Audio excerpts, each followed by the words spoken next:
Bonjour et bienvenue, c'est l'heure du podcast Automobile Propre. Nous sommes ravis de vous retrouver pour ce 47e épisode. Aujourd'hui, avec un panel d'intervenants très diversifié, puisque nous avons Florent Ferrière, journaliste à Automobile Propre. Bonjour Florent.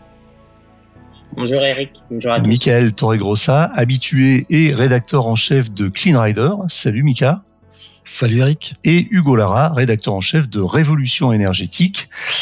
Comme ça, tous les médias de la galaxie Automobile Propre sont représentés. Je vous rappelle que ce podcast est disponible sur toutes les plateformes comme iTunes, Spotify, Google Podcast et autres. Si vous l'appréciez, vous pouvez le noter. Cela nous ferait très plaisir et cela aiderait le podcast à gagner en visibilité. On rentre tout de suite dans le vif des sujets et des 5 sujets d'actualité dont on voulait parler aujourd'hui. Premier sujet, BMW qui veut mettre en place un système de récupération d'énergie grâce aux vibrations des routes, Florent. Oui, c'est un dépôt de brevet qui a été repéré du côté de BMW. En fait, ils veulent récupérer de l'énergie sur les vibrations générées par la route. Donc, il faut plutôt des chaussées déformées pour ça. En fait, c'est un système qui permettrait de regagner un petit peu d'autonomie sur les véhicules électriques. Donc, BMW veut servir de l'énergie libérée à la détente pour faire tourner un générateur qui est connecté à un embrayage et ensuite récupérer un petit peu cette électricité pour des batteries, soit la batterie des accessoires ou la batterie de traction. Alors, c'est pas vraiment nouveau car en fait, d'autres sociétés travaillent dessus.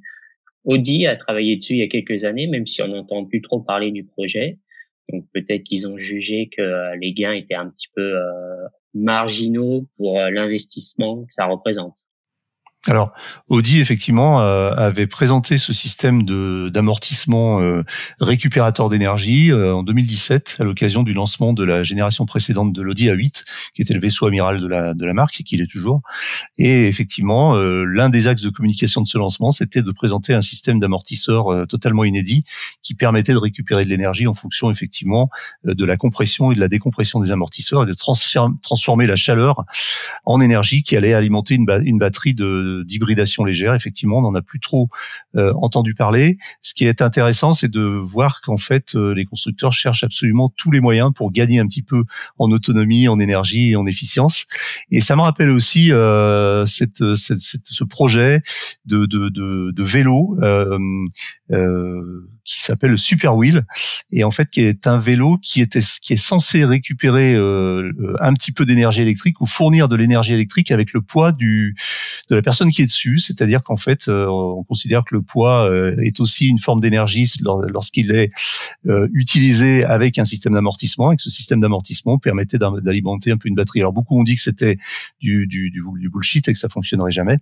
Et là, c'est un peu la question qui se pose d'ailleurs avec BMW, c'est est-ce que le gain en énergie n'est pas simplement annulé par le surpoids causé par l'installation de ces amortisseurs un peu particuliers? Quelqu'un a un avis sur le sujet? Mika, ouais. Oui, alors peut-être plus qu'effectivement, il faut voir effectivement la pertinence de cette solution-là. C'est après les constructeurs, ils explorent beaucoup de choses pour optimiser l'autonomie. C'est voilà, il y a aussi un aspect de coût, le coût de la technologie versus le gain que ça apporte. On sait que les constructeurs aujourd'hui sont en difficulté à arriver à trouver des véhicules, à essayer de faire baisser les prix face à l'inflation des matières premières. Et voilà, c'est un arbitrage à avoir, mais effectivement, c'est toujours intéressant de voir les réflexions des marques et de ce qui peut se passer à l'avenir pour justement pour optimiser l'autonomie. Après voilà, il y a toujours un choix économique, et quand on discute avec des constructeurs qui vous expliquent des fois que qui choisissent certains matériaux, ça va jusqu'au poignet de porte, la clé, etc., pour gagner 3 € sur un véhicule. Faut voir si l'équipement il en vaut la peine, ou si le process industriel a intégré cet équipement qui sera peut-être optionnel, et la difficulté que ça peut avoir. Mais en tout cas, c'est toujours intéressant de voir ces pistes de réflexion. En fait, il y a effectivement une recherche d'optimisation des coûts maximale, une recherche maximale d'optimisation des coûts, mais il y a aussi effectivement une recherche d'optimisation de l'aérodynamique et de tout ce qui peut, le poids aussi évidemment, de tout ce qui peut améliorer l'efficience d'une voiture. Mais alors effectivement, c'est souvent un petit peu des effets d'annonce. il y a un peu de technologie et beaucoup de marketing, mais ça sera intéressant à suivre parce que forcément, en accumulant un peu toutes ces trouvailles, peut-être qu'on va arriver à obtenir des voitures un peu plus efficientes, en attendant évidemment le Graal qui serait des batteries avec une autonomie beaucoup plus importante et moins de poids, ce qu'on arrivera peut-être à faire avec des batteries solides, mais ça sera un autre sujet qui sera sur la table pas avant plusieurs années probablement. Deuxième sujet, les marques automobiles qui s'inspirent de la compétition pour améliorer les modèles de série. Alors on a deux exemples récemment. On a Jaguar d'abord. Alors Jaguar qui a été un des pionniers en matière de voitures de berline, on va dire à performance électrique.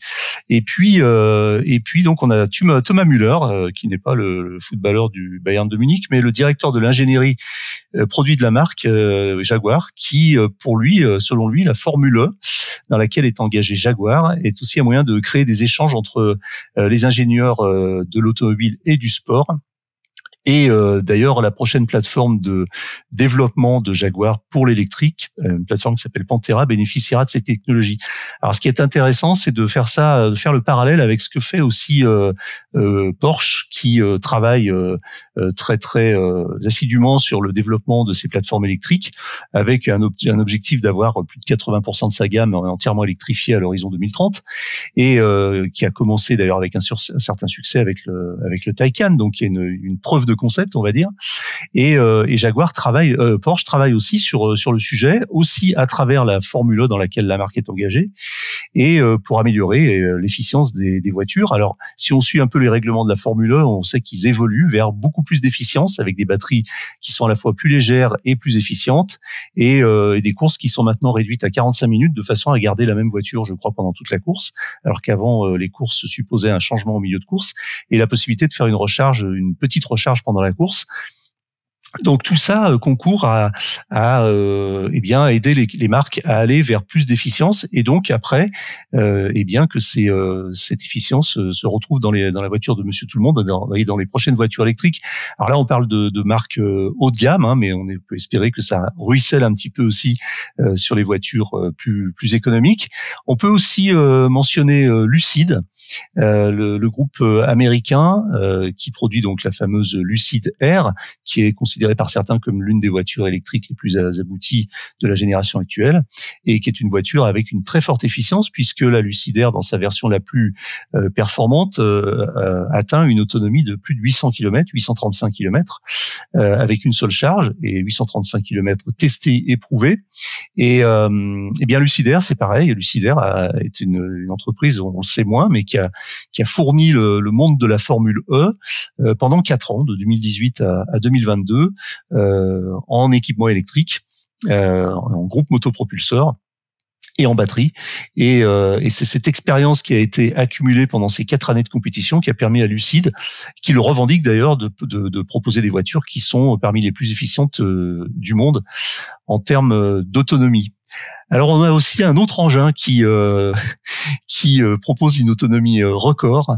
Alors c'est pas une voiture, c'est une espèce de gentil monstre, c'est le Tesla Semi, donc le camion, le semi-remorque de Tesla, qui vient de faire un pas en avant dans sa présentation et dans sa proche commercialisation, avec des recharges très rapides et une autonomie record, Mika. Ouais, effectivement, c'est un gros monstre, ce Tesla Semi. Il était très attendu. Il était d'abord annoncé en livraison en 2019. Là, on l'a seulement maintenant, donc fin 2022, avec les premiers exemplaires qui ont été livrés à 2 entreprises américaines, donc c'est Frito-Lay et Pepsi, qui appartiennent au même groupe. Et effectivement, forcément, on est sur un camion Tesla, donc on est sur quelque chose qui est un petit peu démesuré. Alors oui et non, dans le sens où donc il y a 3 moteurs équivalents à la Tesla Model S Plaid qui sont embarqués à bord du poids lourd. Donc ça donne des accélérations assez impressionnantes, mais ça s'explique aussi par les usages. Donc, il faut savoir que dans le poids lourd, il faut avoir de la puissance pour pouvoir avoir des bons niveaux de reprise, mais aussi pouvoir parcourir certaines routes, notamment des cols, etc. Donc il faut de la puissance pour tracter la charge. Donc c'est pour ça que ce Tesla Semi, c'est un petit peu un monstre de puissance, et surtout c'est aussi un monstre a priori d'efficience, parce que le constructeur ne donne toujours pas d'indication sur la capacité de la batterie. C'est toujours une information qui tient secrète, mais il annonce une consommation qui serait inférieure à 2 kWh par mile. Alors, en parlant français, dans notre jargon à nous, ce serait entre 120 et 125 kWh au 100 km. Donc ça paraît énorme, mais encore une fois, c'est un poids lourd, hein, c'est pas une voiture. Donc si on rapporte ça au poids du véhicule, c'est pas grand-chose. Donc ça donne environ une autonomie qui est donnée pour 800 km et on s'attend donc à un pack batterie. Et encore une fois, on n'a pas l'information qui sera entre 800, 850, peut-être 1000 kWh. Donc c'est vraiment un sacré engin. Et évidemment, la recharge, elle est en adéquation avec cette capacité batterie, puisqu'on va pouvoir monter à 1 MW de puissance.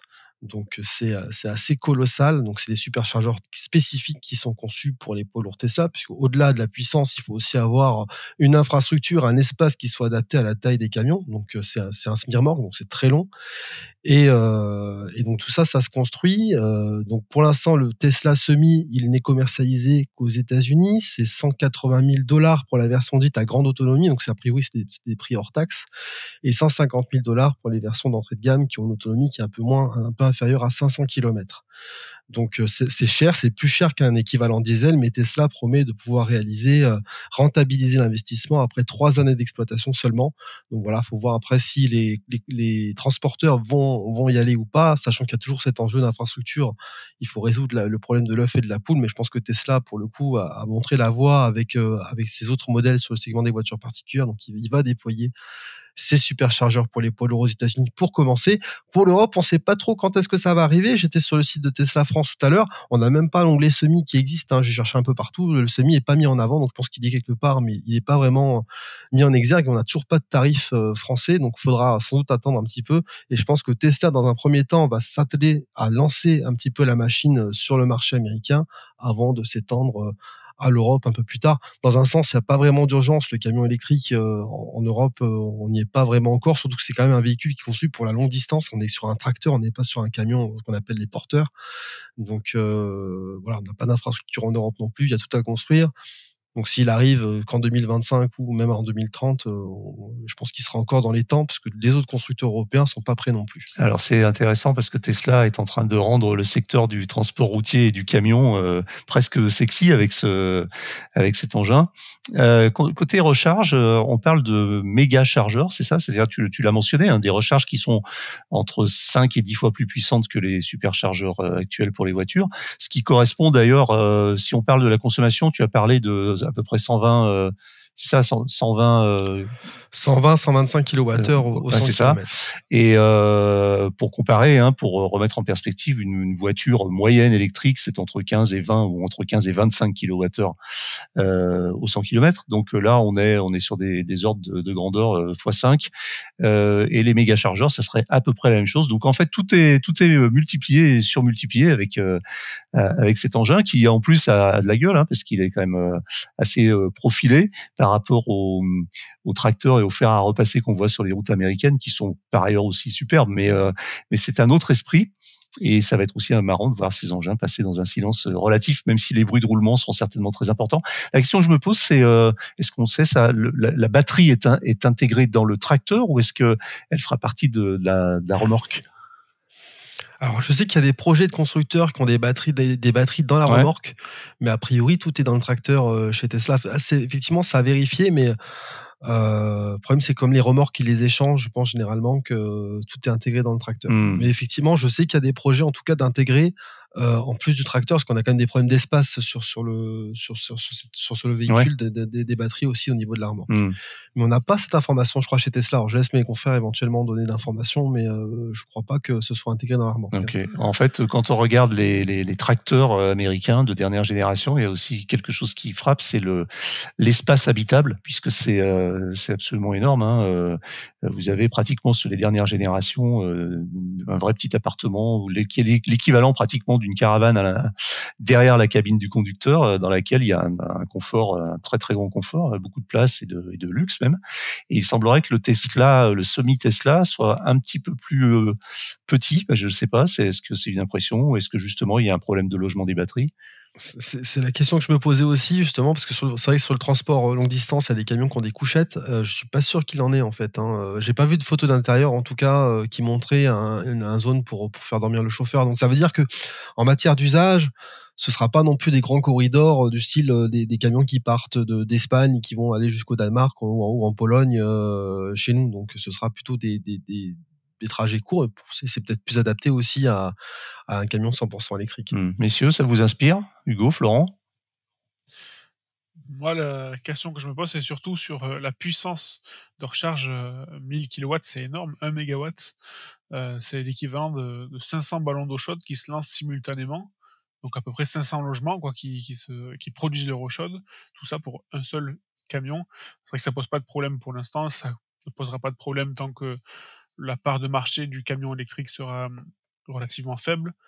Par contre, à l'avenir, dans quelques décennies, il faudra vraiment, vraiment investir massivement dans le réseau électrique et dans les moyens de production pour pouvoir électrifier tous les transports, pas uniquement les voitures électriques, mais aussi les transports lourds.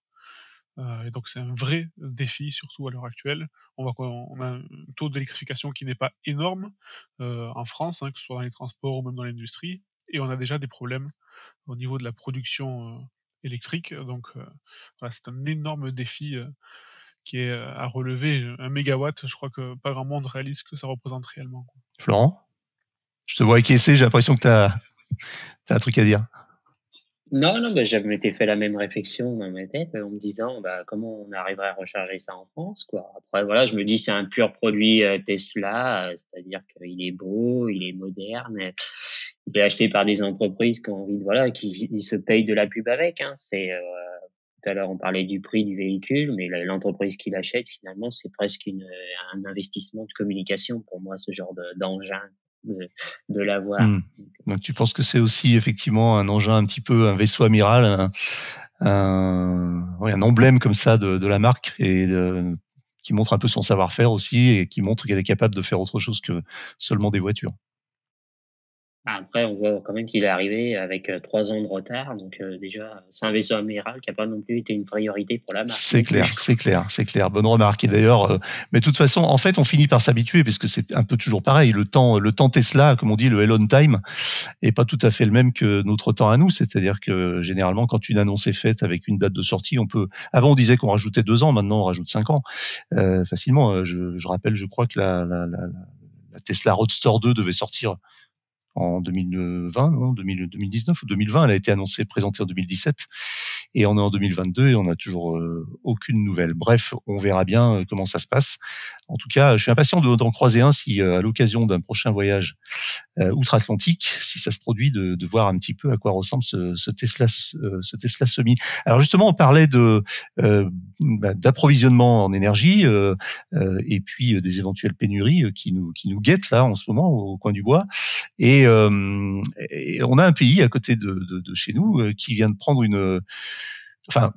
pas de prendre, mais en tout cas qui vient de mettre sur la table la possibilité pour les cantons de prendre une mesure assez radicale. C'est la Suisse qui pourrait interdire, alors non pas les trajets en véhicule électrique, mais certains trajets en véhicule électrique en cas de forte tension du réseau. Florent ? Oui, voilà, on connaît le plan de sobriété français, dont on de plus en plus parler au fur et à mesure que l'hiver avance. Et en Suisse, c'est un peu pareil, on prépare la même chose avec toute une série de mesures par palier. Et dans les paliers, alors l'un parmi les plus élevés, il y a cette mesure de réduire l'usage du véhicule électrique et de le limiter en fait au trajet vraiment essentiel. Donc en fait, les exemples donnés, c'est aller au travail, c'est faire ses achats ou aller à un rendez-vous médical. Alors moi, ça fait un peu penser à essentiel. Ça rappelle quelque chose. Oui, voilà, nos mesures de confinement. D'ailleurs, ça montre que voilà, on n'a pas le monopole des réglementations et des mesures surprenantes, car ça fait poser un peu les mêmes questions qu'on se posait il y a 1 an, même 2 ans maintenant chez nous, c'est-à-dire comment contrôler ça, comment les forces de l'ordre vont contrôler ça, puis surtout comment se placer face à un conducteur d'une Zoé. On va lui dire non, tu vas pas aller te promener aujourd'hui, si c'est de la promenade, voilà, tu vas pas te promener, mais par contre celui qui a un véhicule thermique, on va rien lui dire, donc c'est un peu surprenant.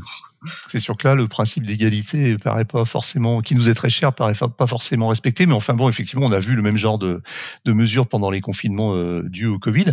Alors Hugo, il y a d'autres sons de cloche, c'est-à-dire que certains pensent que voilà, les conducteurs de voitures électriques pourraient ne pas être impactés du tout par les futures pénuries ou les futures coupures d'électricité. Bah oui, parce que une voiture électrique, c'est principalement recharger la nuit, au moment où la consommation d'électricité est beaucoup plus faible.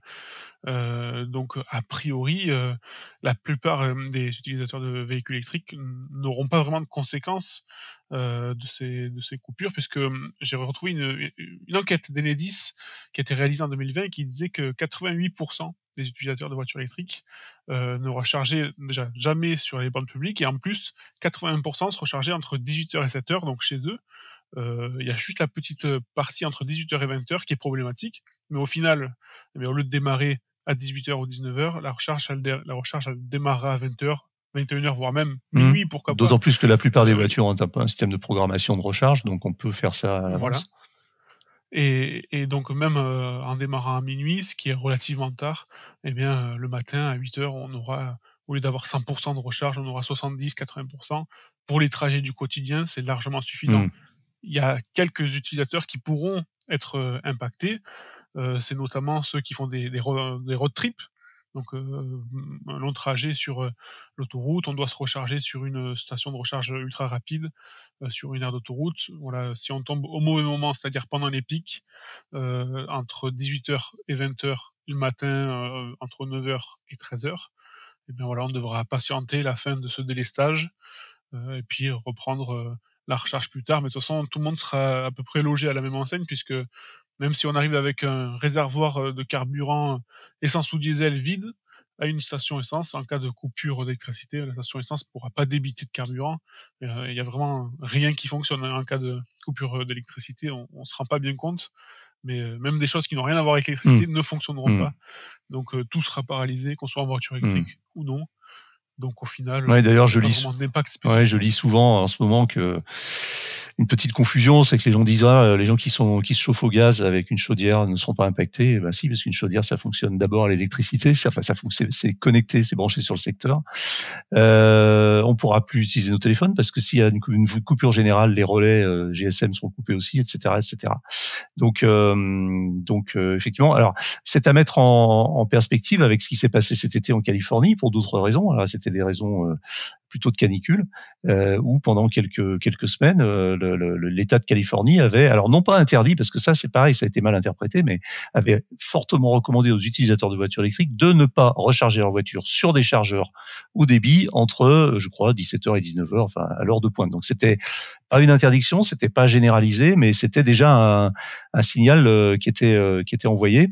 Et effectivement, bon bah c'est à la fois pas très rassurant, à la fois rassurant parce que si on regarde les dispositions qui pourraient être prises par certains cantons suisses, sur proposition, je crois, du gouvernement fédéral, finalement l'impact est assez limité, comme on le disait, limité aux déplacements non essentiels qu'on a beaucoup entendu pour d'autres choses. Donc on verra comment ça se passe. Alors moi je regarde mon thermomètre, je peux peut-être orienter mon téléphone, je sais pas si ça va se voir. Vous voyez, je suis dans la sobriété puisque je suis à 10. Alors je vais y arriver ou pas? À 17 degrés 9. C'est pas dans le bon sens, c'est pas grave. Donc il y a pas de chauffage chez moi et finalement voilà 17 degrés 9, c'est juste, mais on survit. Il fait plus froid dans les chambres en revanche, mais c'est pas plus mal que ça. Dernier sujet après cette petite aparté. Qui est la question sur ce qui va changer en 2023 pour les automobilistes. Donc, on a fait un peu le point sur Automobile Propre, des nouveautés qui vont arriver, des changements sur les réglementations, les bonus, les malus, les ZFE, les bornes de recharge, etc., etc. C'est assez riche, en fait, c'est assez dense, Florent. Oui, c'est dense. On va tenter de résumer, garder l'essentiel. Bon, on prend un peu d'avance, mais finalement, on va vite être en 2023. Pour le bonus, ce qu'on peut dire, c'est que le bonus maximal va augmenter à 7 000 € pour une moitié des ménages. Ça avait été annoncé par Emmanuel Macron. Donc, ça devrait être réservé, comme actuellement, à des véhicules autour de maximum 45 000 €. On ne connaît pas vraiment, en fait, en détail les règles, parce que souvent les règles sont fixées dans les derniers jours de l'année pour l'année prochaine. Et ce qui est d'ailleurs, il peut y avoir aussi la mauvaise surprise que en dehors de cette augmentation à 7 000 euros, pour les autres, ça va baisser. Ça devrait baisser même autour de 5 000 euros. Tous les bonus en dehors devraient baisser de 1 000 euros, ce qui devrait d'ailleurs mettre fin aussi aux bonus sur les hybrides recharge. Côté malus, bon, alors les lecteurs d'automobiles propres sont pas trop concernés par les malus, mais ça peut toucher quelques véhicules hybrides simples. Donc là, la grille va être rendue encore un peu plus sévère, ce qui va augmenter un petit peu les malus, mais là encore, c'est pas vraiment ce qui impacte les acheteurs qui sont essentiellement pour nous électriques et hybrides rechargeables. D'ailleurs, le malus au poids qui a été mis en place cette année va pas être touché, donc les véhicules hybrides les véhicules électriques et hybrides rechargeables seront encore épargnés. Qu'est-ce qu'on peut dire dans les aides à l'achat? Il y en a qui concernent les gens qui habitent en ZFE. Donc là, il va y avoir une surprime de 1 000 euros accordée à tout le monde, une surprime à la casse. Tous ceux qui habitent et qui travaillent dans une ZFE, donc pour les aider à acheter un véhicule neuf ou d'occasion plus récente qui n'est pas banni. Et d'ailleurs, plusieurs métropoles vont mettre en place de nouvelles règles à partir du 1er janvier. C'est souvent des dates un peu symboliques, hein, où on donne un petit tour de vis. Donc, par exemple, du côté de Lyon, ça va être la fin de la pédagogie. On va commencer à verbaliser les véhicules les plus anciens. Donc après, bon, je peux continuer. Non, il y a un sujet qui dont on parle souvent et qui nous tient à cœur, c'est le déploiement des réseaux des bornes de recharge. On rappelle une énième fois que le gouvernement s'était engagé à ce qu'il y ait 100 000 points de charge publics à fin 2021. Aujourd'hui, à fin 2022, on est plutôt à 75 000. En fin 2022, on va dire qu'on sera à 80 000. Donc, on a non seulement un an de retard, mais on n'est même pas dans les clous. On est à plus qu'un an de retard. Et je crois que si j'avais fait des calculs un petit peu de projection, on avait fait des calculs, on sait qu'on atteindra ce seuil fatidique promis par le gouvernement pour fin 2021. On l'atteindra finalement plutôt mi-2023. Donc c'est encore une fois, c'est les promesses n'engagent que ceux qui y croient et malheureusement on a pris un peu de retard. Cela dit, ça va très vite maintenant puisque le déploiement se fait très rapidement.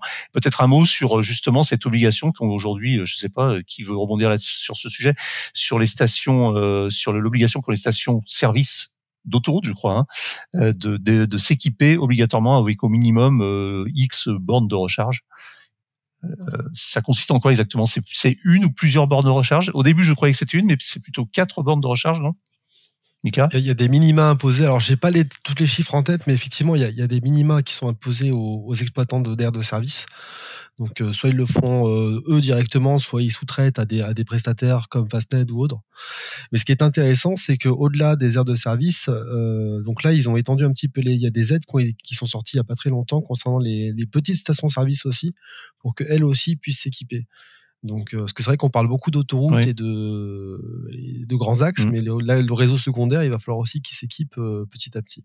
Mais en tout cas, enfin, moi, qui regarde assez régulièrement ChargeMap et qui roule en électrique, je suis toujours content de voir quand il y a des nouvelles stations qui sortent, surtout dans des endroits où c'est un peu compliqué. Donc j'ai de la famille en Haute-Savoie, je passe par Sisteron, et donc là, il y a une nouvelle station Unity à côté du Lidl. Les deux sont sortis en même temps, et du coup, ça fait une halte qui est plutôt apprécié. Donc non, ça bouge quand même dans le bon sens. Après, ça prend plus de temps que prévu sur les autoroutes parce que c'est long. Tout est plus compliqué sur autoroute parce que ça passe par des marchés, il y a des temps qui sont incompressibles. Bon, en tout cas, la dynamique, elle est quand même là. Sur Sisteron, pour citer cet exemple, donc tu parles d'un Unity, donc tu parles aussi d'un Lidl, qui a probablement ses propres bornes, et il y a aussi historiquement un superchargeur Tesla qui est là depuis pas mal de temps, je crois. Hein. Oui. Ouais. Alors moi je l'utilise pas parce que je roule en Hyundai, mais effectivement, celui-là n'est pas encore ouvert à tous. Mais non, ça se déploie assez rapidement.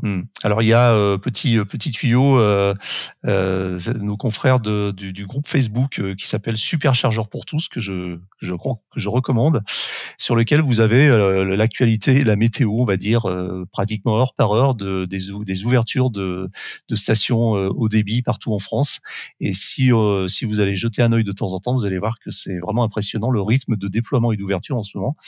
Je pense qu'il se passe pas un jour sans qu'il n'y ait pas au moins une ou deux annonces de lancement de travaux ou d'ouverture d'une station haut débit sur le réseau autoroutier français. Donc c'est très encourageant.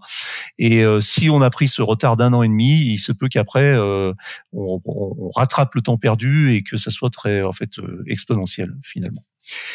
Ce qui est intéressant aussi, c'est qu'en fait, on s'aperçoit que ça commence aussi à devenir un business rentable. Alors, j'ai discuté avec un gestionnaire de réseau que j'ai rencontré à Paris au Salon des maires, qui m'expliquait qu'en fréquentation des stations qu'ils ont mis en place, elles sont donc haute puissance, c'est le réseau R3, ils étaient au-delà de leur business plan.